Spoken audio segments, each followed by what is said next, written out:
సంబంధించి ఇంకా కొంచెం వివరంగా చెప్పరా?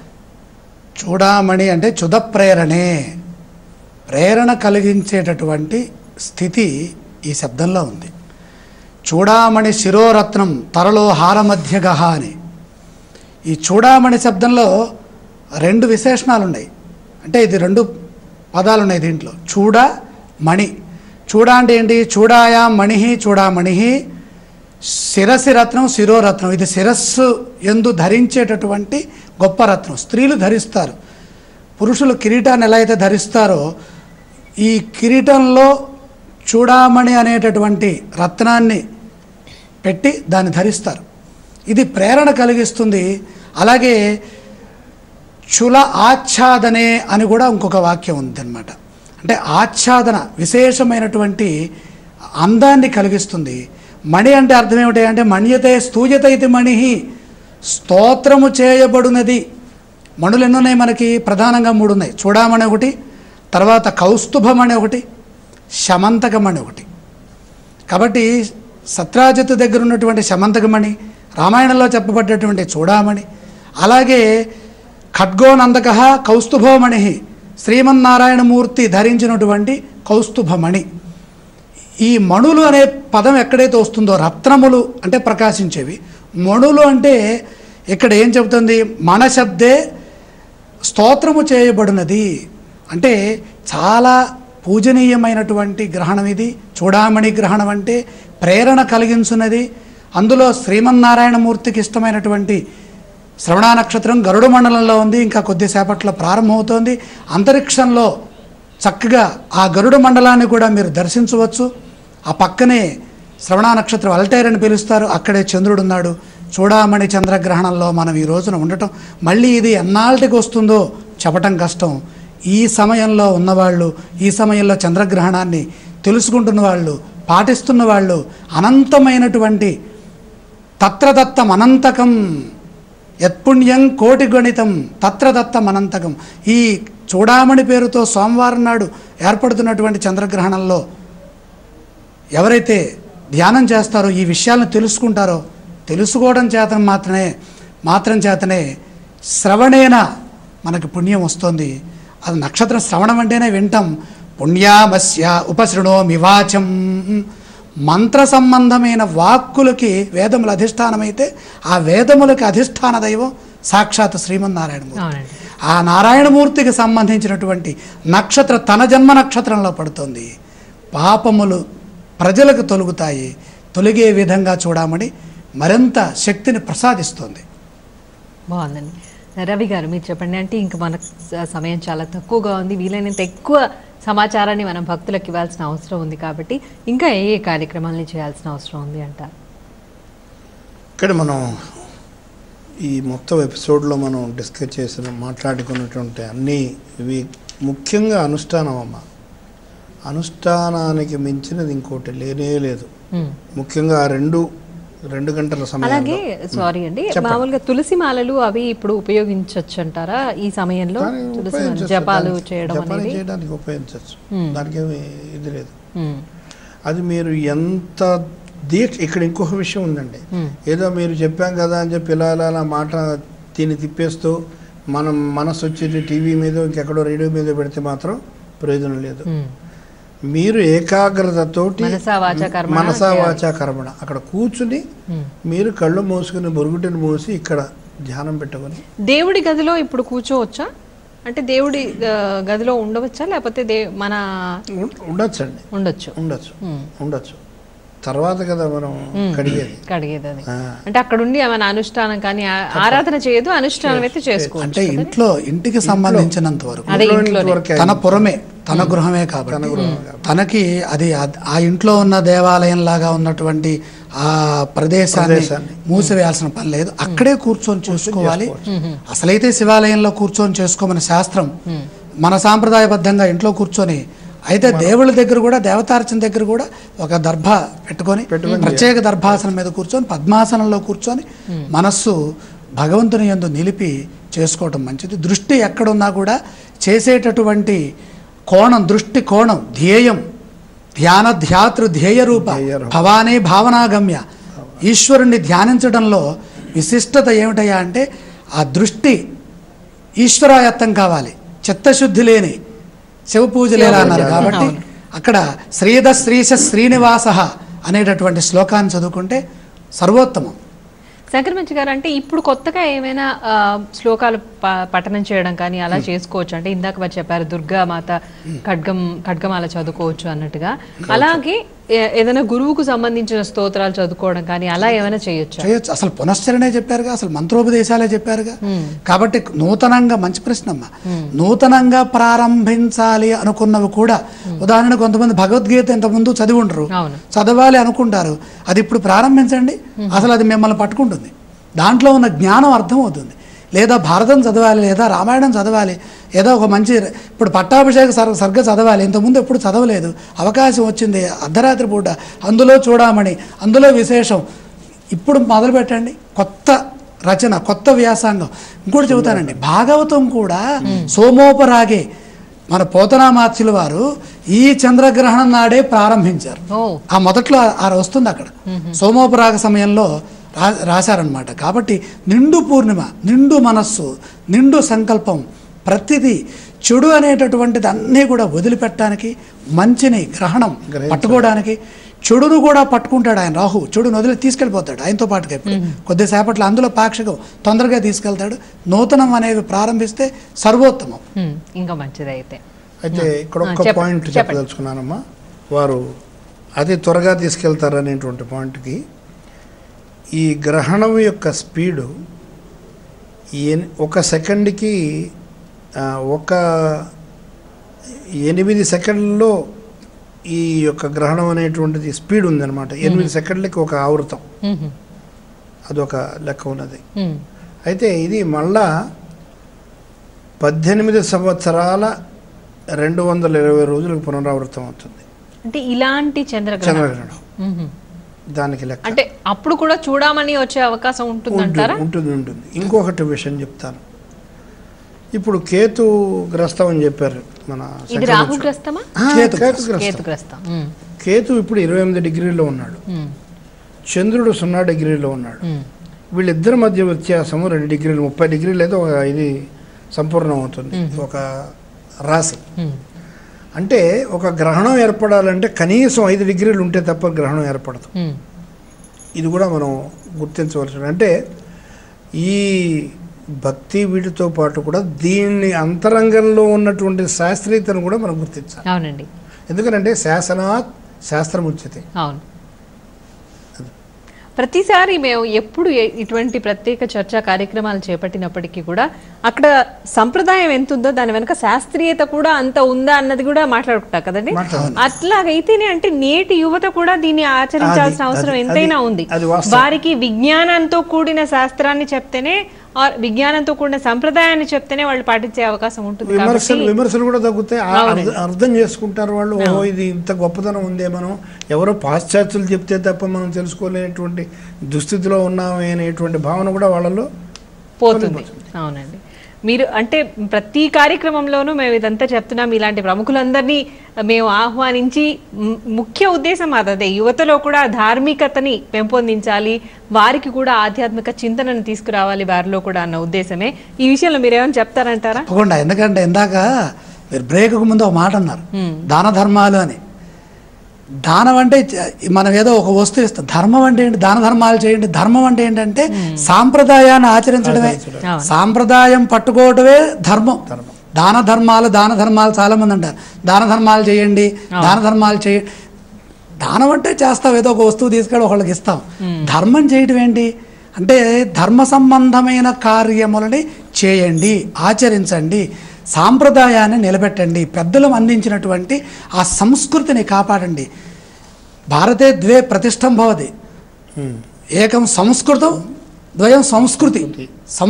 సంస్కృతి రెండు ఉన్నాయి ఇక్కడ మనకి, రెండు ప్రతిష్ఠించబడి ఉన్నాయి భారతంలో. భా అంటేనే ప్రకాశం, అందులో భక్తియుతమైనటువంటి శాస్త్రీయత విజ్ఞానాన్ని అందిస్తుంది. అది ఆచరించి ఋషులు మనకి అందించినటువంటి మంత్రపురస్సరమైన వేద విజ్ఞానం. స్నానానికి సంకల్పం చెప్పారు, పూజకి సంకల్పం చెప్పారు, ప్రతి దాంట్లో ఒక మంత్రం ఉంటుంది. సంకల్పం అంటే స్వయంగా తనంతట తానుగా ఎవరో చెప్పారని చేయటం కాదు, మమ గోత్రస్య నామధేయస్య భరతవర్షే భరతఖండే మేరోర్ దక్షిణ దిగ్భాగే. ఇప్పుడు విదేశాల్లో ఉన్న వాళ్ళు కూడా ఏమండి మాదే ఖండం, మేము ఎక్కడున్నాం అది కూడా చెబుతున్నారు. అంటే సాంప్రదాయాన్ని అక్కడికి కూడా తీసుకువెళుతున్నారు. ఈ సాంప్రదాయం ధర్మమే ఆచరించడం. అందుకనే దానము ధర్మము రెండూ చేయండి. మీరు గొప్ప పదం వాడారు ఇందాక. మీరు ఇందాక చెప్పారు భక్తితో మనం వీళ్ళందరినీ పిలిచి ఇవన్నీ చెప్పిస్తున్నామంటే అసలు మీరు చేస్తుంది ధర్మం. ధర్మం చేయడం వల్ల భక్తి టీవీ యాజమాన్యానికి సమస్తమైన ప్రజలు చాలా వరకు రుణపడి ఉన్నారని చెప్పచ్చు. ఎందుకనంటే ఇలాంటివి చెప్పించడం అహరహంగా ఎన్నో చేయించడం. ప్రథమంగా వీటిల్లో ఉన్న పుణ్యం వెంకటేశ్వర వారిని దర్శిస్తే ఎంత పుణ్యం వస్తుందో భక్తి టీవీలో వస్తున్నటువంటి ఈ కార్యక్రమాలతో పాటు ఎప్పుడూ మంత్రాలే, ఎప్పుడు ధ్యానాలే, స్తోత్రాలే. దీనివల్ల కూడా నాకు ఇంకోటి అనిపిస్తుందమ్మా, గ్రహణ సమయంలో కాస్త ఏదైనా మనసు చెలిస్తే భక్తి టీవీ చూస్తూ జపం చేసుకున్నా కూడా తప్పలేదు. సంతోషం.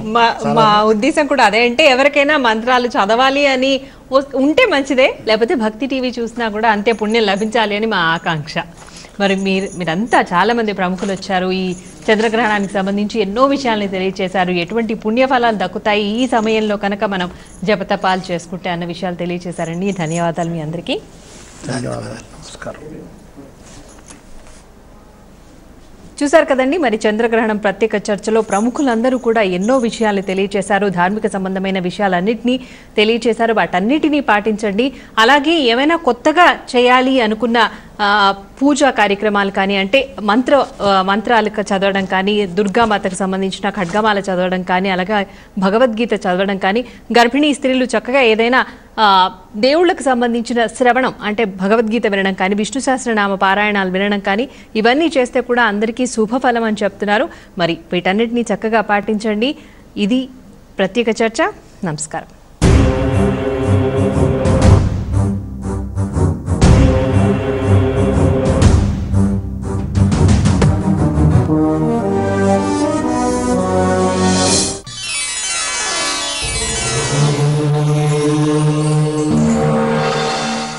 శ్రీ హేమలంబి నామ సంవత్సరం శ్రావణ మాసం వర్ష ఋతువు దక్షిణాయనం కృష్ణపక్షం మంగళవారం. తిథి పాఠ్యమి రాత్రి 12:26 వరకు. నక్షత్రం ధనిష్ట తెల్లవారుజామున 4:50 వరకు. వర్జం ఉదయం 7:44 నుండి 9:25 వరకు. దుర్ముహూర్తం ఉదయం 8:33 నుండి 9:24 వరకు. తిరిగి మధ్యాహ్నం 2:29 నుండి 3:19 వరకు. రాహుకాలం మధ్యాహ్నం 3 గంటల నుండి సాయంత్రం 4:30 వరకు. శుభ సమయం సాయంత్రం 5:54 నుండి రాత్రి 7:35 వరకు.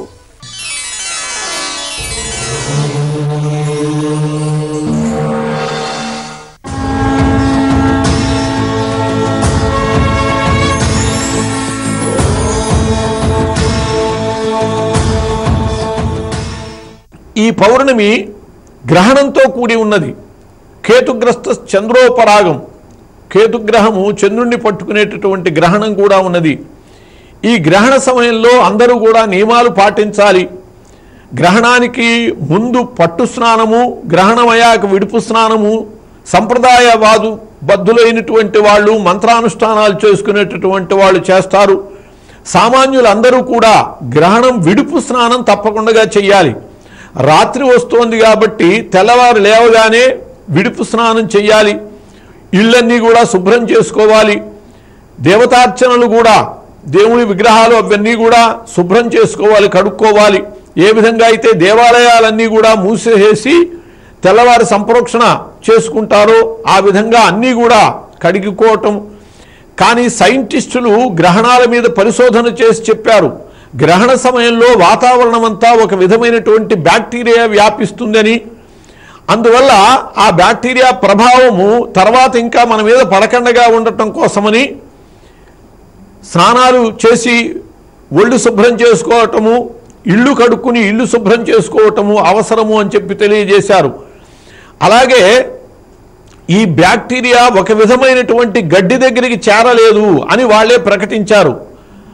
వాళ్ళ చెప్పినటువంటిది ఏమిటంటే దర్భ. వాళ్ళకి ఇది దర్భ అనేది తెలియదు కాబట్టి ఒక విధమైన గడ్డి అని చెప్పి వాళ్ళు చెప్పారు. అలాగే గ్రహణ సమయంలో ప్రతి వాళ్ళు తమకున్నటువంటి మంత్రాన్ని అనుష్ఠానం చేయాలి. ముందు స్నానం చేసి అనుష్ఠానం చేసి మళ్ళీ విడుపు స్నానం చేయాలి. ఇవన్నీ కూడా గ్రహణ సమయంలో పాటించటం వల్ల మనకి ఏ ప్రమాదాలు లేకుండా ఉంటాయి, శ్రేయస్సులు చేకూరుతాయి. కాబట్టే మన మహర్షులు ఇచ్చినటువంటి ఆదేశాలని పాటించి వీటి ద్వారా ప్రయోజనాల్ని సాధించుకోవాలి.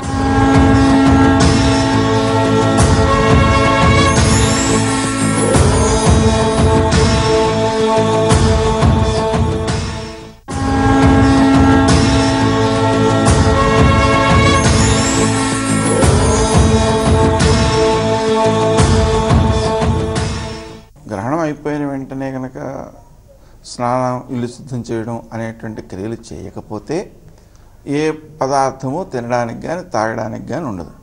అలాగే ఇంట్లో మంచాలు అనేటువంటి ముట్టుకోకూడదు. ఎందుకని గ్రహణ సమయంలో విడిగా కూర్చోవాలి. ఆ గ్రహణం అయిపోయిన తర్వాత స్నానం చేయకుండా కనుక వీళ్ళు అవి ముట్టుకున్నట్లయితే వాటిని కూడా తడపాల్సిన అవసరం ఉంటుంది. అందుకని అలా చేయకుండా విడిగానే ఉండి నేల మీద పడుకోవడం లాంటివి చేస్తే తెల్లవారిన తర్వాత గృహశుద్ధి చేసినా పెద్ద ఇబ్బంది లేదు. సామాన్యంగా గ్రహణం ఏ రాశిలో పడుతుందో ఆ రాశి వాడికి మంచిది కాదు. అదేంటి? మకర రాశి. మకర రాశిలో శ్రవణ నక్షత్రానికి పడుతుంది. అందువల్ల శ్రవణ నక్షత్రం వారు, మకర రాశి వారు తప్పనిసరిగా ఈ దోషానికి నివారణ చర్యలు చేసుకోవాలి. అంతేకాదు, వ్యయస్థానంలో గ్రహణం పెట్టినా దోషమే, అష్టమ స్థానంలో గ్రహణం పెట్టినా దోషమే, అర్ధాష్టమ స్థానంలో గ్రహణం పెట్టినా దోషమే. అంటే తులారాశి వారికి చతుర్థంలోను, మిథున రాశి వారికి అష్టమంలోను, కుంభరాశి వారికి వ్యయంలోను ఈ గ్రహణం పడుతుంది. కాబట్టి మకర కుంభాలు, మిథున తులలు ఈ 4 రాశుల వాళ్ళు తప్పనిసరిగా నివారణ చర్యలు చేసుకోవాలి. గ్రహణం విడిచిపెట్టే ముందు మనం దానం చేసినట్లయితే ఆ గ్రహణజనిత దోష నివారణ జరుగుతుంది. ఏమేం దానాలు చేయాలి అంటే బంగారంతో చేసినటువంటి పాము, సూర్యుడు, వెండితో చేసిన చంద్రుడు, కంచు పాత్ర, ఆవు నెయ్యి, అలాగే వస్త్రము, నువ్వులు, కొందరు బియ్యం కూడా కల్పిస్తుంటారు. ఇవన్నీ కనుక దానం చేసినట్లయితే ఆ గ్రహణ సంబంధిత దోషం నివారించబడుతుంది.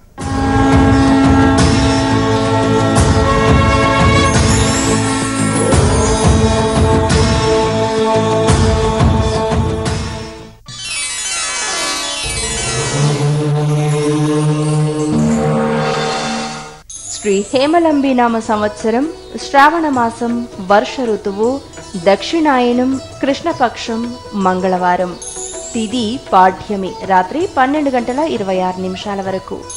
నక్షత్రం ధనిష్ట తెల్లవారుజామున 4:50 వరకు. వర్జం ఉదయం 7:44 నుండి 9:25 వరకు. దుర్ముహూర్తం ఉదయం 8:33 నుండి 9:24 వరకు. తిరిగి మధ్యాహ్నం 2:29 నుండి 3:19 వరకు. రాహుకాలం మధ్యాహ్నం 3 గంటల నుండి సాయంత్రం 4:30 వరకు. శుభ సమయం సాయంత్రం 5:54 నుండి రాత్రి 7:35 వరకు.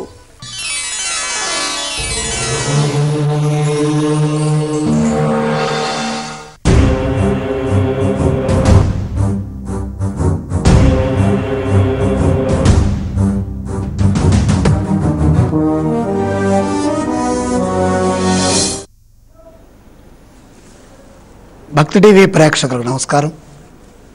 ఈరోజు విశిష్టమైనటువంటి ప్రత్యేకతను సంతరించుకున్నటువంటి చూడామణి చంద్రగ్రహణం కొద్దిసేపట్లో ప్రారంభం కాబోతోంది. గ్రహణం పూర్తయ్యేంత వరకు నిరంతర ప్రత్యక్ష ప్రసారంలో భక్తి టీవీ పూర్తిగా ప్రసారాన్ని అందిస్తోంది. ఈ క్రమంలో ఎందరో మహానుభావులు ఈ సందర్భంగా అనేక విషయాల్ని తెలియజేయబోతున్నారు. ప్రధానంగా మహాగణపతి ప్రార్థనతో మనం ఈ గ్రహణ సంబంధమైనటువంటి అంశంలో గణపతిని ప్రార్థించుకొని ప్రారంభం చేసుకుందాం.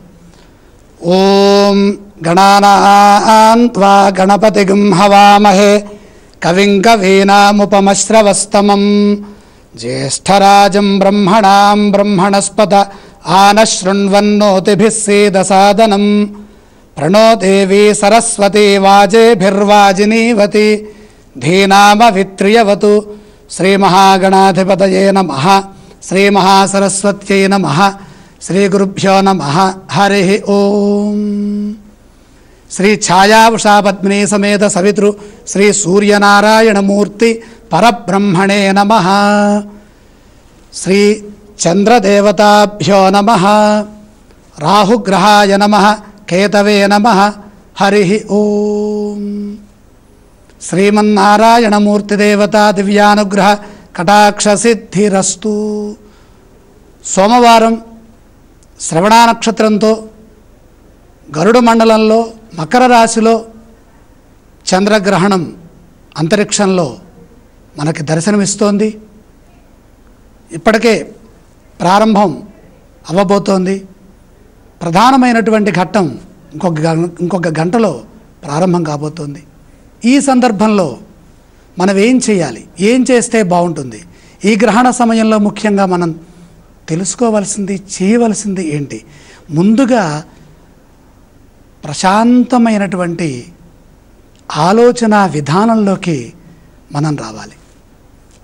ఎప్పుడైతే ప్రశాంతమైనటువంటి ఆలోచన వస్తుందో ప్రసన్నత చేకూరుతుంది. ప్రసన్న వదనం ధ్యాయేత్. ముందుగా గణపతిని ఎందుకు మనం ధ్యానిస్తామంటే ఆ ప్రసన్న వదనుడి యొక్క అనుగ్రహం మనకుంటే మన మనస్సు, మన వాక్కు, మన శరీరం కాయేన వాచా మనసా ఇంద్రియైర్వా బుద్ధ్యాత్మనావా ప్రకృతే స్వభావాత్, ప్రకృతిని అనుసరించి ఉన్నటువంటి స్థితి గ్రహణం. మనము, మన శరీరము, మన భావన, మన చుట్టూ ఉన్నటువంటి సమాజము, మన ఎదుగుదల, మన అభివృద్ధి ఇదంతా ప్రకృతి పరంగా మనకు వస్తుంది. ప్రకృతికి మూలం ఖగోళం, అంతరిక్షం, ఆకాశంలో ఉన్నటువంటి నక్షత్రాలు. జాతక ఫలితాలు తెలుసుకోవాలంటే మీది ఏ తిథి అని అడగం, మీది ఏ నక్షత్రం అండి అంటాం. తిథితో సంబంధం లేకుండా, అంటే మీరు నవమలో పుట్టారా ఈ శాంతి చేసుకోండి, దశమిలో పుట్టారా ఈ శాంతి చేయండి అనే ప్రసక్తి లేదు. ఆకాశంలో ఉన్నటువంటి స్థిరముగా ఉన్నటువంటి చలనం లేకుండా, క్షతము అంటే నాశనం, నాశనం లేకుండా ఉన్నటువంటివి ఏవైతే ఉన్నాయో అవి నక్షత్రాలు. అవి ప్రకాశిస్తూ ఉంటాయి. ప్రకాశించేటటువంటి ఆ నక్షత్ర సమీపంలోకి చంద్రభగవానుడు ప్రయాణం చేస్తూ వస్తున్న సందర్భంలో ఎవరైతే జన్మిస్తారో వాళ్ళకి అది జన్మ నక్షత్రం అవుతుంది. చంద్రుడు ఉన్నటువంటి నక్షత్రం జన్మ నక్షత్రం అవుతుంది. ఎవరి జన్మ నక్షత్రంలోనైతే చంద్రగ్రహణం సంభవిస్తుందో ఆ చంద్రగ్రహణ ప్రభావం దోషాన్ని ఇస్తుంది. ఎవరి నక్షత్రం నుండి విక్రమస్థానమైనటువంటి 3వ రాశిలో గ్రహణం ఏర్పడిపోతుందో వాళ్ళకి ధైర్యం పెరుగుతుంది. ధైర్యం సోదర యుద్ధ కర్ణ చరణాధ్వక్షేత్ర చిత్తభ్రమాహ, చిత్తభ్రమలు తొలుగుతాయి. అంటే జ్యేష్ఠ నక్షత్రం, అలాగే అనురాధ, అలాగే విశాఖ నక్షత్రం, ఇవి వృశ్చిక రాశిలో ఉన్నాయి. ఈ వృశ్చిక రాశిలో ఉన్నటువంటి నక్షత్రాల వ్యక్తులకి ఏం జరుగుతుంది? విశిష్టత సంతరించుకుంటుంది, ధైర్య సంబంధమైన ఫలితాలు. అందులో చూడామణి నామక చంద్రగ్రహణం. ఈ చూడామణి అంటే ఆచ్ఛాదన కలిగించేది, రక్షణ కలిగించేది, శ్రేయస్సుని ఇచ్చేది. అసలు ఈ స్నానమే శ్రేయఃప్రాప్త్యర్థం, చంద్రగ్రహ దోష పరిహారార్థం.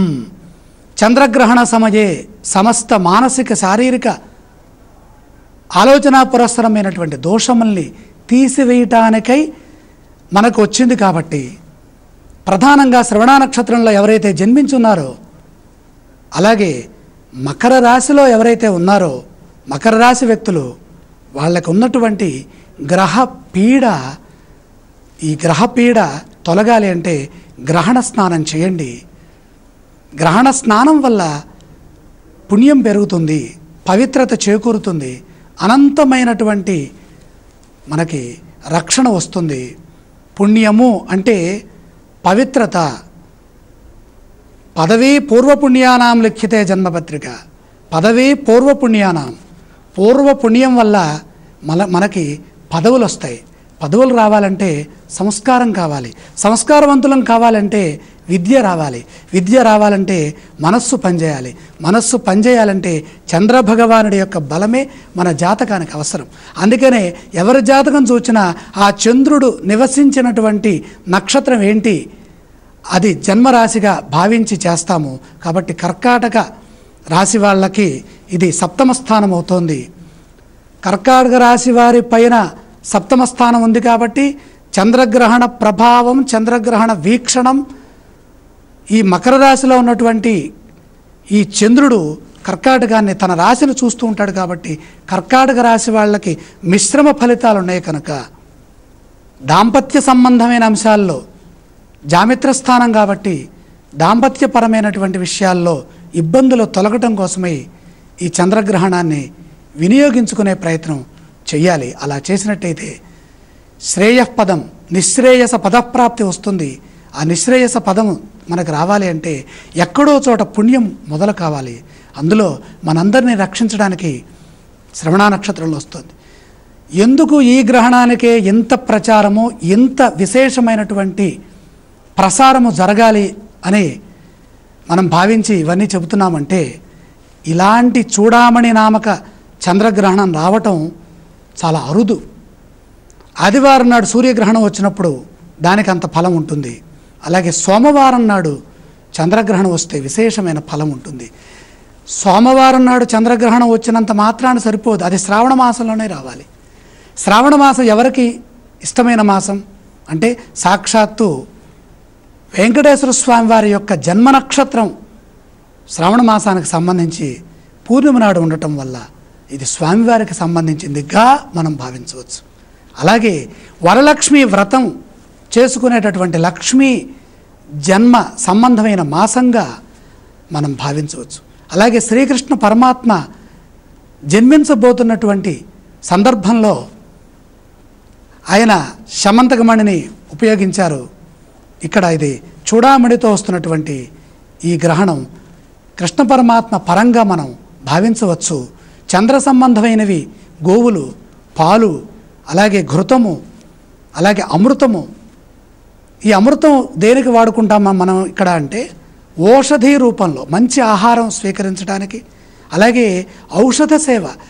ఏవైనా శరీరంలో వృద్ధాప్యం వలనో కొన్ని ఇబ్బందుల వలన అనారోగ్యం సంభవిస్తే అనారోగ్యం తొలగటానికి ఔషధులు లోపలికి మందుల రూపంలో తీసుకుంటాం. ఈ ఔషధీకారకుడు చంద్రుడు. చంద్రుడు ఔషధీకారకుడు. అలాగే శ్రవణ నక్షత్రానికి కూడా దశాధిపతి. అద్భుతమైనటువంటి ఆరోగ్యం చేకూరాలి అంటే చంద్రబలం ఉండాలి. కాబట్టి ఔషధీ నిలయంగా భావించబడుతున్నటువంటి మాసం శ్రావణ మాసం. అధ్యేష్యమాణానాం ఛందసాగం సవీర్యత్వాయ ఓషధి ప్రాదుర్భావే అని కూడా మనకి శ్రావణికే ఓషధి ప్రాదుర్భావే. మనం ఆహారం స్వీకరించడానికి బీజములు ఏవైతే ఉన్నాయో ధాన్యములు, అవి సృష్టిరీత్యా మనం ఇక్కడ తొలకరిలో ఈ ఓషధుల్ని భూమిలో వేసి వాటి నుండి మనం ఆహారాన్ని తీసుకునే ప్రయత్నం జరిగేటటువంటి ప్రాదుర్భావ మాసం కాబట్టి ఈ ఔషధీకారకుడైన చంద్రుడు మన అనుగ్రహించాలి అంటే చంద్రమా మనసో జాత చక్షో సూర్యో అజాయత.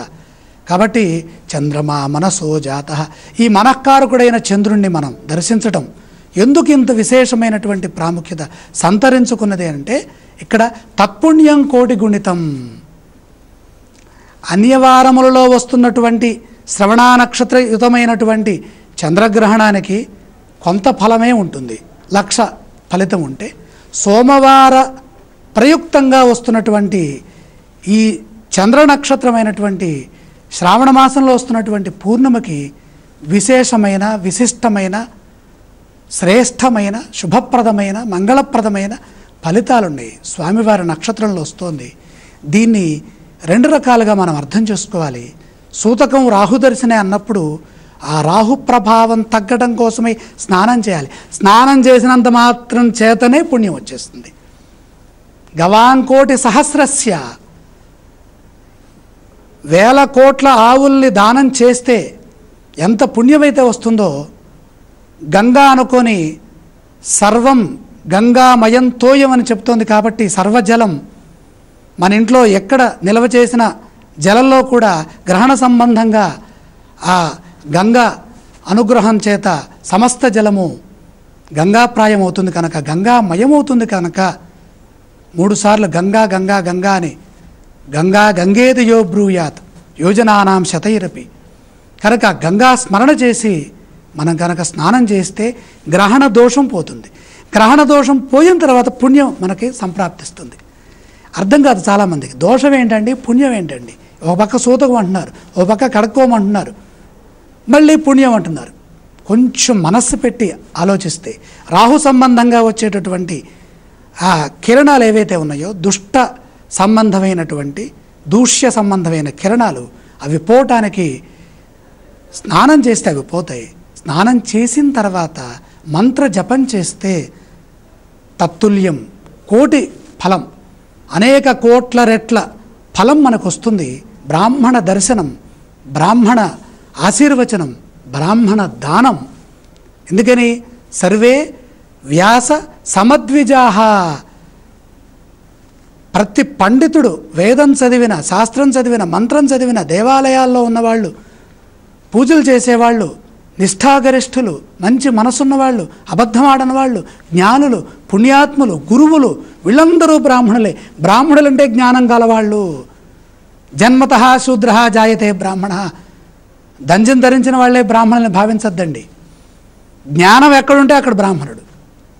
జ్ఞానం ఎక్కడ నశించిందో అక్కడ బ్రాహ్మణత్వం పక్కకు పోతుంది. అది కూడా పూర్ణిమ అమావాస్యలాగానే. పూర్ణిమ నాడే ఎందుకు వెలగాలి? సహజంగా చంద్రుడికి కాంతి ఉంది కదా, ఆయన కాంతిని ఎప్పుడు ఆయన పొంది ఉండొచ్చు కదా. లేదు, కాలాన్ని ఆశ్రయించి, సర్వం కాలాశ్రయం, మొత్తం కాలాన్ని ఆశ్రయించి ఉంటుంది. కాలం సద్విధ మూర్త అమూర్తశ్చేది. మూర్తకాలము అమూర్తకాలం, స్థూలకాలము సూక్ష్మకాలము, 2 కాలాలు. మళ్ళీ మానవ జీవితంలోకి వచ్చేసరికి 3 కాలాలు, భూత భవిష్యత్ వర్తమానాలు. ఈ కాలాన్ని హరించేది, కాలాన్ని పట్టుకునేది, కాలాన్ని ఇచ్చేది అంతా మన మనస్సే, మన భావన, మన చైతన్యం, మన లక్ష్యం, మన ధర్మం, దాన ధర్మాలు. మన ధర్మం ఏంటి? పెద్దలు చెప్పినట్టు వింటాం. మనకు జన్మనిచ్చిన వాళ్ళని మనం తల్లి గర్భంలో నివసించి ఇక్కడికి వచ్చాం.